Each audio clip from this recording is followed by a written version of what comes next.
And now guys, what is happening? I am back with another book review. This being volume 20, Fighting Chance.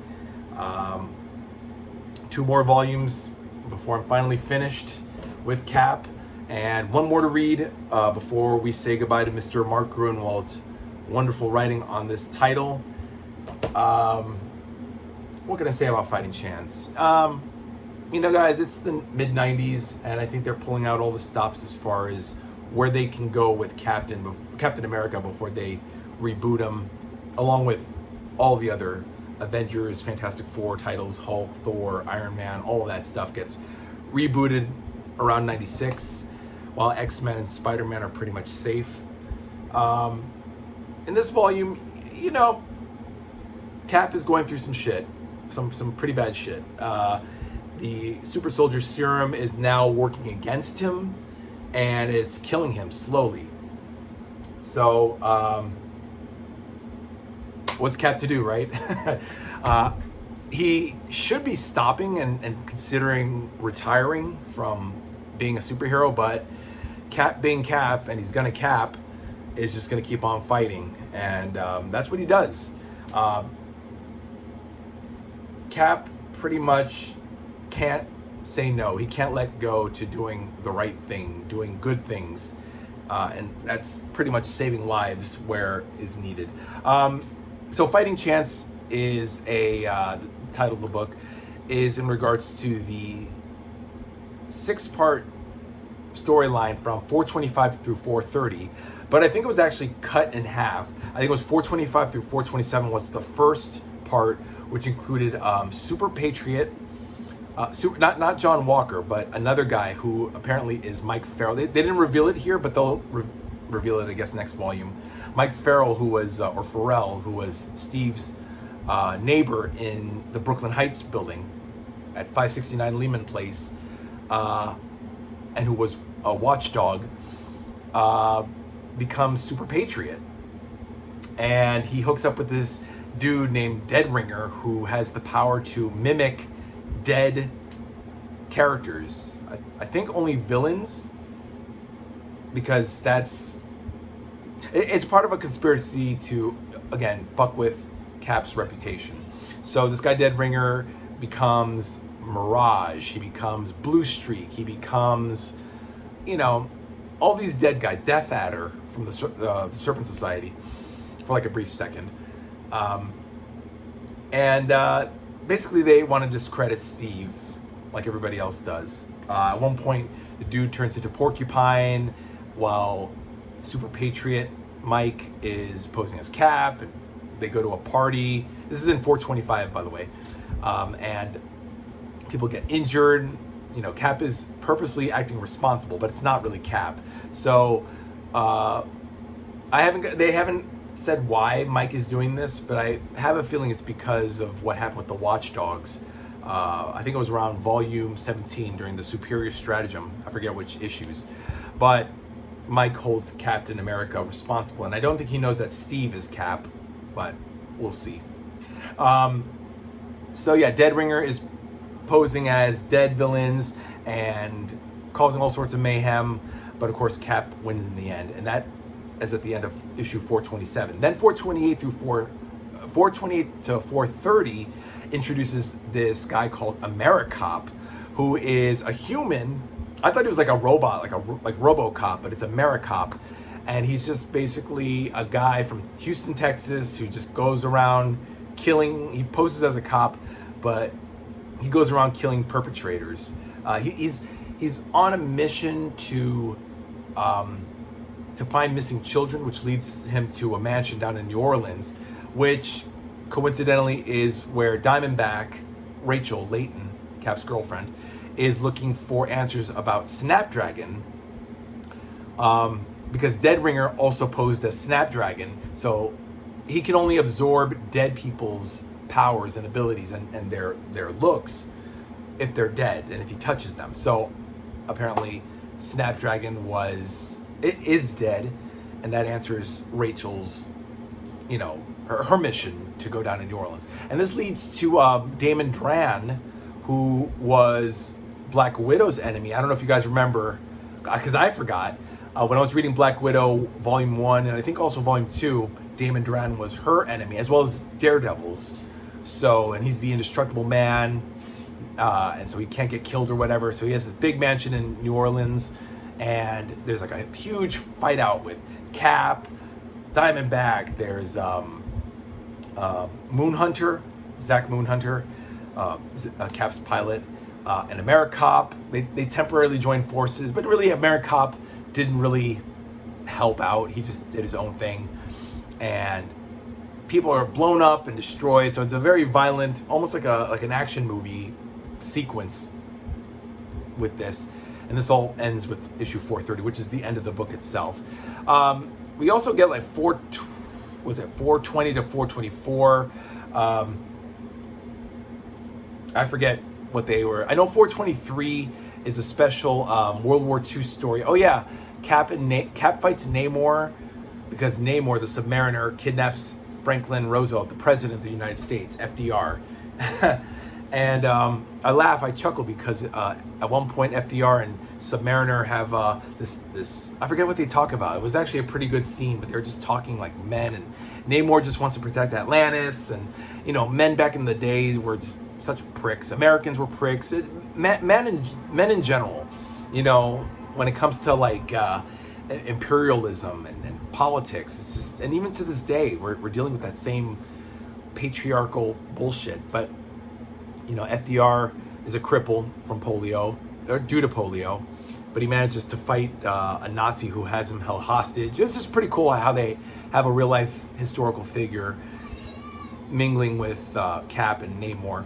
So it was a good story. And then of course the Medusa Effect is a story. It's like a 65-page story of Cap and Bucky. It's an old throwback to World War II. Cap and Bucky take on Baron Zemo and his Medusa cannon, hence the Medusa Effect. And we see Helmet, who is the later Baron Zemo 2. He eventually, yeah, like I said, he eventually becomes Baron Zemo 2. And he's a kid though. He's like a little boy, like 9 or 10 years old. And he's with the Hitler Youth Group. And Bucky goes to rescue him, but then Helmet betrays Bucky. And he wears the Nazi youth uniform. It just uses a lot of real life things, you know, the Hitler Jungen, as they were called. They touched on a lot of historical things, a lot of events. They used like newsreel footage, news on the march, which happened back in World War II. So it really feels like Cap lived in our world. It's like a real world Cap with no superheroes, just Captain America dressed up in a dorky outfit with his shield and his little dorky gay sidekick. No, Bucky's not gay, but you know what I mean. Although who wears tights like that, you know?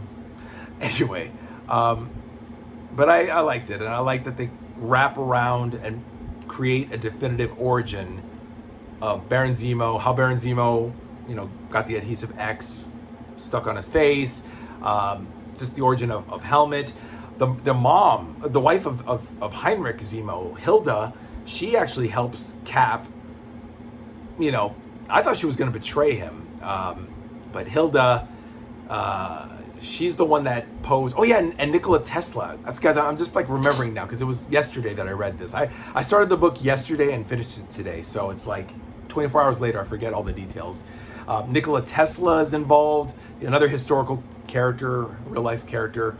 I think Roosevelt is again mentioned. So it's, and I think that comes right after 423. So it's 423, then the Medusa Effect. So it's like these World War II stories with Bucky and Roosevelt, and which I like. I like these old stories, and I love the drawings that they do. It's very well done. The annual 13. What was that even about? I read that today and I already forgot what that was about. Oh, the Red Skull. The Red Skull, guys, comes back again. Oh my God. And of course he fakes his death. He falls in the German Alps. Okay, so I guess maybe this story makes sense because, again, it's another throwback to the past, to World War II, and then 1950s Red Skull with Albert Malik, and then 1950s Cap and Bucky. But it's like, I feel like we've read these stories before. Why are we retreading, you know? Only it's not written by Gruenwald. It's actually written by Roy Thomas, who is a little bit more succinct. Roy Thomas in the 90s is more succinct than Roy Thomas of the 60s. I just want to clarify that. Man, oh man, I love the Red Skull, guys. I know I've said this before, but I am so sick of the Red Skull just popping up. Okay? Create a new fucking villain for Cap, like AmeriCop, you know? But yeah, there's that story. And he gets the journal from Albert Malik, which is about Der Tag, which was German for the day. If you guys remember from Volume 1, the sleepers, the 5 sleepers that were supposed to destroy the Earth or whatever. But the ending actually is pretty funny because it was Hitler's crowning achievement, like his glory, and Skull, being such an egomaniac, thought it was a way to destroy the world and rule the world, something like that.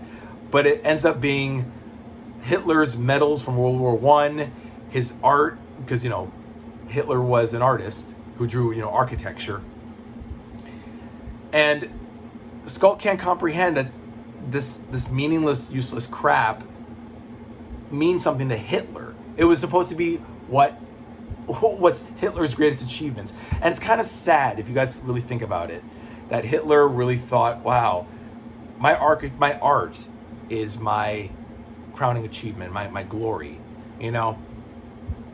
And Skull fails to comprehend that. And it's funny how Cap has to tell Skull, don't you understand, to Hitler, his medals, his architecture, his designs for architecture, those are what's important to Hitler. And being an anti-Semite, because he also had like Mein Kampf. So, you know, read the story, guys. It's pretty good. I'm talking about Volume 20, Fighting Chance. Should be in your book. In your bookstores or in your comic book stores. Volume 20. Also, there's a good story. Oh, 424. Captain America 424 had a really good story. Sidewinder from the Serpent Society, he has a daughter named Amelia who's dying. No, she's not dying. Sorry, no, she's not dying. She has seizures, so she needs a brain operation to cure her seizures. And Sidewinder has no money. Sidewinder, the leader of the once leader of the Serpent Society, needs money for his daughter. So he goes to Cap. Cap says, "I don't have the money." So Sidewinder's like, "Okay, fine, fuck you. I'm gonna commit crimes to steal the money." Cap's like, no, don't do that, okay? But he does. Sidewinder does take some money, but it's not enough. So Sidewinder's like, fuck, how the hell am I gonna save my daughter? And then Diamondback is like, you know, please, Steve, we have to help him. So Steve, Captain America, is like, okay, turn yourself into Justice and I'll get you the money. I guess Tony Stark or something, you know. I think they said the cost was like $250,000 for the operation. Long story short, guys, Sidewinder turns himself in. Seth Volker is his name. And we meet his ex-wife, who says he's a good provider, even though he's a flawed man who becomes a villain. It's amazing, this dynamic of and you would see this later on with like Invincible, you know, all these superheroes who are, you know, powers. You know, Robert Kirkman would do this with Invincible. Brian Michael Bendis would do this with Powers, so on and so forth. So many independent writers and artists would do these regular Joes who have superpowers, but they live normal lives. And Gruenwald did this with Sidewinder, and I loved it. I actually cried, guys. I didn't boo-hoo, but I had a little tear in my eye because, in the end, Amelia gets her operation. Seth Sidewinder is in the vault, and he's just happy that his daughter is okay. You know, Cap is a man of his word. Sidewinder is a man of his words. Sidewinder is a villain and a bad guy, but he's also a family man who cares about his daughter, and that's what it's all about, guys. That's what we look for, I think, in comic books. An escape, but also escape from reality, but also some reality, some realism. So that's that, guys. I forget what 420, 421 is. What is it? I should show you guys the artwork, guys. We have Rick Levins. Rick Levins leaves in 422, and then he's replaced by Dave Hoover. This is from the Medusa Effect, I think, right? Yeah, Medusa Effect. This is the FDR issue with Captain America, Ah, God. You know, guys, I'm gonna do a video with just like, hey, this is what I just read, and I'm gonna show you. So you guys aren't gonna see my handsome face. You're just gonna see the books themselves, you know, and cut that out, you know. But yeah, because there's a lot of good stuff here. That's Kono. That's Snapdragon's brother, by the way. Artwork by Dave Hoover. That's AmeriCop right there. AmeriCop. Get it? Like America Cop. AmeriCop. And that's it, guys. There's a shot of Captain America's hot ass and Diamondback's hot ass. You guys see that? I don't know. All right, who cares? All right, guys, that's about it. That's Fighting Chance Volume 20. And now I'm going to go over here to Twilight's Last Gleaming. This is Volume 21, guys, 1994 to 95. This is the last volume of Mark Gruenwald. Ends his run after 10 years, guys, from 1985 to 1995. This is the 10th volume that has his name on it right at the bottom there.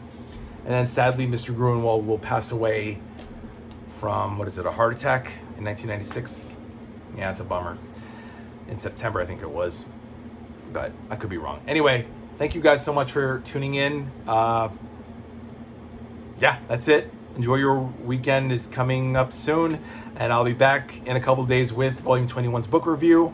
And what else? I feel like I'm missing something, guys. Volume 24 was awesome. That's the Sidewinder issue. AmeriCop was cool. Just quickly recapping. Anything with the World War II stuff was pretty cool. Cap is dying because the super soldier serum is deteriorating. Arnie Roth is back. There we go. Arnie Roth, gay Arnie Roth, Cap's gay best friend who left in like issue 306 way back in the 80s. He's back in 428, and he's of course going to die of bone cancer in issue 443, which is in this upcoming issue that I'm going to read, or upcoming volume. Sad, right? Gay people just don't have any breaks in life. It's sad. Yeah. Okay, guys. That's it. Take care now. I'll see you next time. Bye.